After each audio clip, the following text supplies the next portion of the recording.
تعالوا اقول لكم ليه الالوان والاشكال بتاعه الدواء اوقات بتتغير.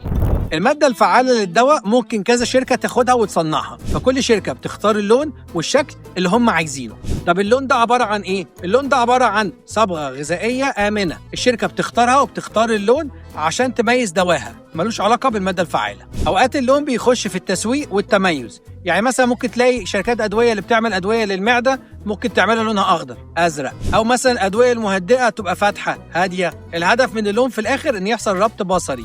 أوقات شركات كتيرة قوي بتغير لون القرص لما يغيروا براندنج بتاع الشركة، وساعات يعملوا القرص بلون مميز عشان يحموه من التقليد. اللون كمان بيساعد الصيدلي والمريض إن يعرف يفرق ما بين الأدوية. المهم إن إحنا نبقى عارفين إن اللون ملوش علاقة بالفعالية ولا القوة بتاعت الدواء، اللي يهمنا هو الاسم العلمي والجرعة المكتوبة على العلبة. لو جالك بقى دواء لونه مختلف بس المادة الفعالة مكتوبة مظبوطة والجرعة مظبوطة، ما تخافش، ينفع تاخده. دي كمان بسيطة، لو جالك علبة الدواء مكتوب عليها المادة الفعالة مش اللي هي اللي انت متعود تاخدها أو الجرعة غلط، كلم الصيدلية على طول. الخلاصة، اللون معمول عشانك وعشاني، عشان تسهل حياتنا وتقلل اللخبطة، مش عشان تقلل تأثير الدواء. اكتبوا لي أسئلتكم في الكومنتات، ممكن تكون موضوع الحلقة اللي جاية.